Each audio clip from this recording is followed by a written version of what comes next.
that's where my confusion is coming in, because I can see that could be utilized, but then the datums are not matched. Because also when I look at, this is just kind of on my own comparison with what you report versus what's in the output file, there is in the FSAR reporting a design basis flood level of 288.4, which is an NAVD88. Correct. And I can see that in the output of the HEC-RAS, but that's right.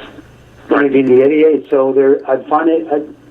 Am I seeing this wrong? Is there a... No, the 265, we put that in there, and 265 would be the top of the dam. Of course, I never say that anywhere in there.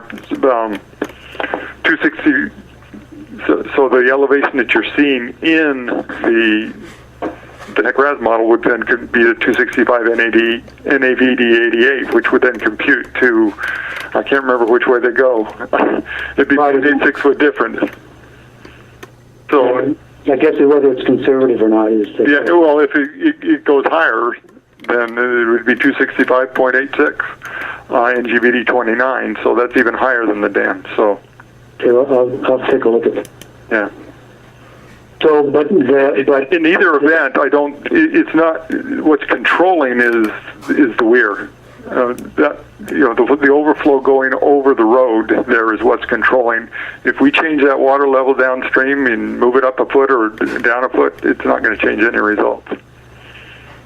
Okay, so what you're saying is that the HCC RAS is data there is NAVD88. Yeah. The whole RAS program is NAVD88. That's correct. Okay. Everything in there. And then the other point you're pointing out that the weir at the outlet for the stormwater management. Just upstream of that downstream condition is controlling all the water levels. So.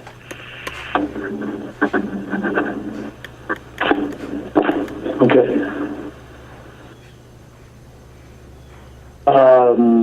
Okay. So moving on to so within the stormwater management basin or pond, I guess, there's a 0.2 foot margin from this analysis, which is 2.4 inches. Can you? I mean, I guess there's a question about whether that's adequate. An adequate margin for the... That's I guess, $1 million question. There's very little guidance provided on margins as far as what is considered adequate and what's not. But our rationale in thinking that it is adequate is that this model has a tremendous amount of conservatism built into it. All of the runoff coefficients, we've decreased all the time of concentrations. We've done everything we can. Everything's blocked. There's no storm drains working anywhere, no culverts or anything like that or operating or anything in every location. And so the water levels that we calculate are already conservative and have the margin built into them. And so by the fact that it's still 0.2 feet below the drainage divide, we still consider it adequate in that regard, and that we are meeting the criteria and where we want to keep all of the Unit 3 flow on the Unit 3 side of the divide. So that's our reasoning in that. And in actuality, it's probably going to stay that way anyway, because as I mentioned, we've got flow from Units 1 and 2 coming across over, so the water levels on the Unit 1 and 2 side are actually higher than the water levels on the Unit 3 side. Can you say that again? I missed it. The water levels on the Unit 1 and 2 side will be higher than the water levels on the Unit 3 side, because the water is coming over the divide from the Unit 1 and 2 side. Is that in the calculation package? No, that we just count for the flow. We don't calculate the water levels on the Unit 1 and 2 side. But the water level has to go above the divide because there's no place else for it to go on the Unit 1 and 2 side.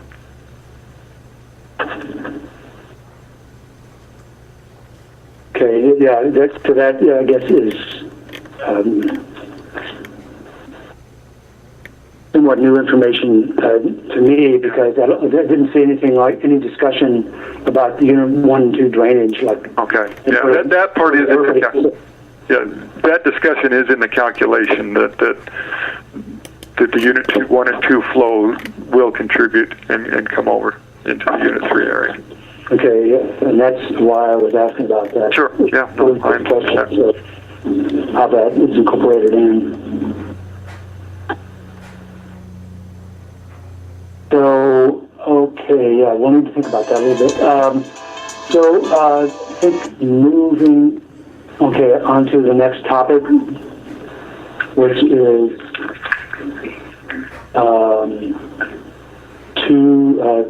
related to section 2.43. Yep. Actually, I think I might have answered that question myself. It has to do with so this is the streams and rivers, the PMF for right. Streams and rivers, and there's a 0.2 foot backwater depth that's added. Is it correct that it comes from the ASP? That is correct. Okay. So I just looked back at that this morning, so. Yep. Because there was another question I had that actually was pointed back to the SP. So. Okay. Let's see. Getting close to where I've almost so we're almost on to the general the topic or calculation package, electronic files. I think we already covered that. Phil Meyer might have a question, or do you want me to ask it, Phil? Hey, Steve, did you already ask about design drawings availability for the drainage ditch segments? No, that's where we're at right now. Oh, okay, very good. Yeah, that question is really covered in the last point. As well, we're just interested in the design drawings and the way the performance of the drainage ditches would get incorporated in the licensing basis, since they're important for the keeping the groundwater levels low.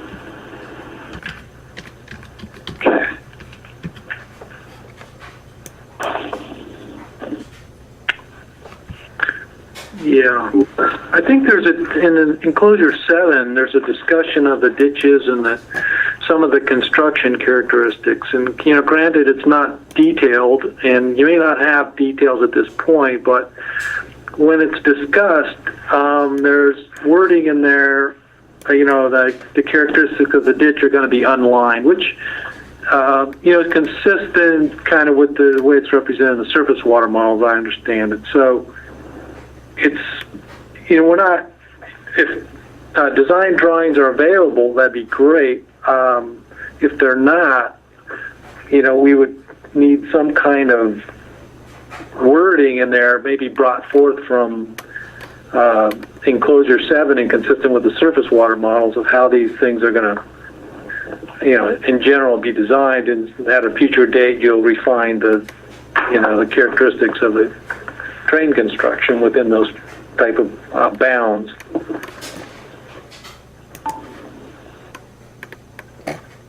So I guess the question is, Gina, could we get the drainage ditch segment design drawings in the E-room to support that enclosure 7 text? I'm not sure that we have those right now. Right. Yeah, I don't think I don't think we've developed. I'll check on that, Jeremy. I'm sorry, Dan. Do you happen to know? Are you still on? I'm still on. I think the answer is no, but Jeremy, you're still on, right? Yeah, we don't have the details of all that developed at this time. Just preliminary. I thought that might be the case, but again, when you're talking about specifics of the ditch construction and representing them,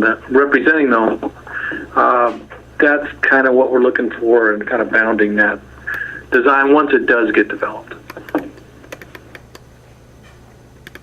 Are you referring to the wording that's in the FSAR about the Unit 3 construction phase, where drawings issued for constructions and as-built are checked against the site topography and surface conditions and that? Yeah, I guess I was thinking that was hinting at some were available already, but I didn't know if the ditches. That wording was actually in response to a previous RAI on one of the previous submissions that we had. Yeah, I appreciate the fact that the inspections were included in the wording there, because that's something that'll be, I think, important in terms of going down the road. So those are the things we're looking for in there. Whether you look at enclosure 7 and consider maybe bringing some of that forward, we'll talk among ourselves and come to a conclusion on what we think should happen, and you can take it from there. Okay. Thank you. Yeah, Steve, I've got one more item. It's just a question I have about whether this is an error in the text or not. It's on page 2-177 of the FSAR. Now that's Rev 7, and Rev 8 is on page 2-176. And I'm wondering if it should read "were not revised" rather than "were revised." Well, I don't have the text in front of me. My printout stopped at the end of 242, so I'm at 2175. Can you read the whole thing, or? Well, let's see here. Yeah, let's see which version I'm in. Okay. This has to do with what section are we in. This is 243. Right. And it's dealing with normal pool elevation, backwater. Then it says the last sentence of the second full paragraph says, because the still water increase at the dam is so small, the backwater and wind wave activity analyses were revised as the small increase would not impact the backwater and wind wave analyses results. No, you're correct. That should be in "were not revised." Okay, all right.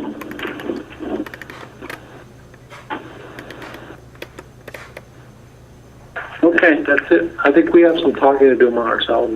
Okay. Steve, any other inquiries? No, I think I've gone through everything so far. Okay, so that opens it up at this time for any members of the public who might have a question concerning our just recent discussion here on hydrologic, hydraulics, flood levels, or the general questions about the drainage ditch segments. Yes, hi, this is Erica calling from Henrico. Yeah, go ahead, Eric. Well, I know the USGS here recently, as of 9/16, has been coming out with some reports dealing with earthquakes and hydrology, and specifically an article titled "Earthquakes Rattling the Earth's Plumbing System." It's USGS Survey Fact Sheet 096-03. Hydrogeologic responses to earthquakes have been known for decades and have occurred both close to and thousands of miles from earthquake epicenters. Water wells have become turbid, dry, or began flowing. Discharge of springs and groundwater to streams has increased, and new streams have been formed, and well and surface water quality have been degraded as a result of earthquakes. Earthquakes affect our Earth's intricate plumbing system.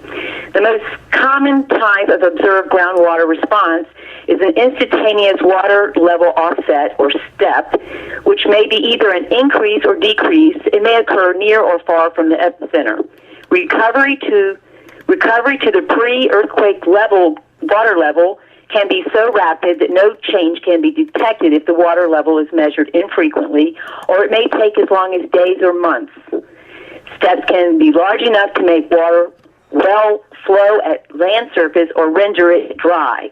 And I wanted to mention that after our 5.8 earthquake, it was noted that there was a 20-plus inch drop in North Anna Lake, and I'm not sure if that was due to exactly the earthquake or North Anna Unit 1 utilizing the water for cooling.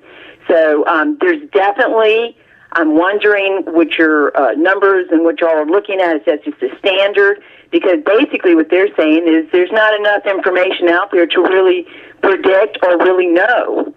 So I'm obviously very concerned when it comes to, I don't know if we have enough studies to really even assume that we know exactly what will happen when we have another earthquake. And as it goes for if y'all are done for the day, which I know y'all are trying to wrap it up, I noticed that the United States Department of Justice, at the first part of the year, for immediate release at the time, was General Electric Hitachi Nuclear Energy America agrees to pay $2.7 million for alleged false claims related to the design of the advanced nuclear reactor. Now, this is the reactor that Dominion plans to use there as Unit 3. They agreed to pay the $2.7 million to resolve allegations under the False Claims Act, that it made false claims to the Department of Energy and the Nuclear Regulatory Commission concerning this design. So basically there was an issue that was considered over there. Hitachi allegedly made false statements to the NRC and Department of Energy about a component of the Advanced Nuclear Economic Simplified Boiling Reactor, the ESBWR, known as the steam dryer. So I would like to know, being that the NRC has recently okayed this design, even though obviously the design is not really fully complete or done, is how and exactly what have we done about this allegation that they put forth falsified information? Erica, I'm happy for your input, and I appreciate your participation. But I'm trying to narrow down what you just said relative to some of the design topics related to hydrology and hydraulics that we just discussed. Well, the first part of my discussion of the USGS is basically stating that I'm pretty sure that we haven't got to the part to really fully understand how y'all are coming up with the numbers on hydrology and what we're really looking at, being that even the USGS isn't really sure yet, is they're studying it. But the second part is basically saying that as a citizen, obviously I haven't seen, or maybe someone can direct me to how this issue of this alleged false statements on the dryer system for this reactor. I mean, this is it's supposed to be, I think the meeting was on these issues and other topics. And so as a citizen, I'm just wondering where I can find the information that somehow this issue with the steam dryer has been addressed. Erica, I think the best we can do on that, especially on the second piece, which has to do with the steam dryer, which is truly out of scope of what we talked about today. I'd certainly be happy to take that as a written question and best direct you how I can address that question. And you can send that in to john.kloss@nrc.gov, and Perry and I will work on that to get you a response. Okay, thank you. Tom, this is Philip Meyer. I can comment on the response of groundwater to earthquakes if you want me to. Get in there. Oh, go ahead. Do you want me to respond to that question? Please, yeah. Go ahead, Phil. Okay, so a few years ago I looked at the data, most of which comes from the USGS, on responsive groundwater to earthquakes. And with respect to safety of the site, the issue is whether the groundwater levels in an unconfined aquifer will rise significantly in response to an earthquake. And the big responses that the USGS has seen, including those in the fact sheet that you referenced, are for confined wells, where you have a water level in a well, but the aquifer that well is accessing is confined. In those cases, you can see dramatic changes in the water levels in those wells in an earthquake that may be quite distant from the location of the well. But for the water level in an unconfined aquifer, the changes in the water level would be very minor, and except in some very specific cases where you have particular geologic conditions and where you have a relatively large earthquake close to the location of the well. So we looked at those, and looked at the available data and have ruled it out for North Anna as being a concern. So, can you explain why we had a 20-plus drop in Lake Anna after our 5.8 earthquake? I cannot explain that. I would be very surprised if that was a result of the earthquake, though. So we'd have to look at. I mean, I'd have to know what the releases are from the dam. But 20 feet in Lake Anna is pretty significant. 20 inches. 20 inches. 20 inches. Oh, that's not quite so significant. But I would guess that those are probably releases, but I have no idea since I haven't looked at that. But I would be very surprised if you could get a 20-inch decrease in the lake level from an earthquake. I mean, where's, just based on physics, where's the water going? Well, that's a good question. I mean, obviously, that's what this other paper was talking about in USGS, saying that, the stream flow and evidence, and they call it as a hydrologic phenomenon with earthquake-induced increases in stream flow. And this is another paper, basically because they're looking at that 6.0 that happened in the South Napa region. Yeah. So, I mean, obviously, water levels and et cetera are different in different places. I'm just simply saying that there's a phenomenon that goes on when you have an earthquake, and as the land and the soil and the rocks and everything shifts, you can have an increase or you can have a decrease. It can happen immediately, or it can take time for it to happen. So I'm just saying that, in response to today's talk, I don't see that there is any referencing to, if that was to happen, if there was a major increase or a major decrease in water. And of course, then we've always got the dam issue that a lot of us are concerned with. If something happened to the dam, or if the water was reverted in some fashion or form. Mm-hmm. I can't speak about the dam, but I did look at the papers, the USGS investigations in California on the changes in water levels in the river, and there was also some interesting work in Pennsylvania on drastic changes in unconfined aquifer levels in response to earthquakes. But again, like I said, those involve particular hydrogeologic conditions that don't exist at the North Anna site. Well, what conditions does exist? I mean, can at the last map that was produced, looking at the topographical map, I mean, it didn't really show the public as at large on exactly where the plants would be located. And so, unless you know the coordinates and whatnot, but as just an individual looking at some of these maps that are sometimes displayed, it doesn't really give us a good picture of exactly, where these buildings are going, where the reactors are going, and don't really know exactly what water sources or whatever's under it. So maybe if it was more detailed, that would be helpful as well. But like I said, when you have an earthquake, you're going to have movement, and we've got the kind of soil and rocks and whatnot that I'm not really sure, what we'd see if we have another large earthquake, which we've kind of been used here in Virginia as the poster child for the East Coast with our 5.8, and they've even stated that it's possible that we have something that's even larger. So, of course, I'm very concerned. Right, Erica. Could we also have that question as a written one to me? Again, John.Kloss at NRC.gov, because it does appear that our staff has had some exposure to that document you're talking about, and we can better relate it to North Anna, because I think that's your interest, obviously, not the report itself. No, I mean, definitely, obviously, it's all connected in some fashion or form, because when we had our 5.8 earthquake, I mean, we had some landslides that took place that were, I don't remember if it was 100 miles away.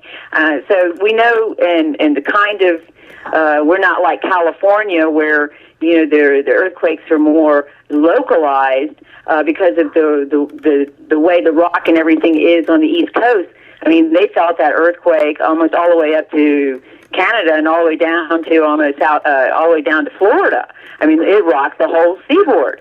So, of course it becomes a very important question over, how all that works and rock liquefaction and all the other things that go together. But personally, risking a third reactor there, and already we have 2 with its design basis that was exceeded. I mean, I think that it's already putting us at risk as it is. Well, yes, I'll be more than happy to send an email. So are you saying that I can't send this to Perry or Mr. Patel? I need to send this to who? I'm just giving you since I'm covering this topic, feel free to send it to me. If Perry or Chandu get it first, I'll help work with them to better address the question, because again, I want to help you understand it with respect to North Anna. I know you're discussing other regions in the country. Right. I'll do that then. Thank you. Excellent. No, thank you. I'll give it back to Perry now for the closure of the meeting. Yeah, thanks, John. Not much on my part. We'll just, with Erica's questions and an avenue to answer those or to respond to them somehow. I'm sorry, I have to... Gina, any chance we can run through these action items again real quick? Sure. Here's what I got. Please correct me if I jotted this down wrong. We're going to try to get a calc package together for the reading room, broken out into groundwater and surface water relative to the hydrologic and the hydraulics section of the FSAR. We were going to hopefully get an updated figure for 2.4-201. Hopefully I'm saying the right number. If there isn't an electronic version of the site plan and topography available with the calculation, we were going to hopefully get that in the E-room. And I think that was all the action items. And then, you mean from the hydraulic sheet discussion? I did have something that you said that you guys were going to, when we were talking about the drainage ditch segments and the design drawings, I did make a note that y'all were going to caucus and let us know where you stand on that. Is that correct? Correct. Right now, there's no action you have to take on drainage ditch segments. We'll caucus here and see if there's more to say data we would need. All right, and then I also had an action that we need to add the word "not" into that last sentence in 2.3. Yes, excellent catch. I think that's everything. Okay. Okay, sorry, and thank you, Gina. Back to Perry. Okay, thank you, John. With the public comments being finished and the last take there on the action items, I guess we'll just officially close the meeting. Any last comments by anybody? Okay, so Perry, what I understand is that y'all, for just on the seismic area, that you guys are going to go back and review the draft RAI. We'll be talking about the comments and questions you guys had, and we will regroup at some point. Is that correct? That is correct. It's going to stand as a draft. No action needed on your part. It'll be, any discussion will take place, perhaps in 2 weeks.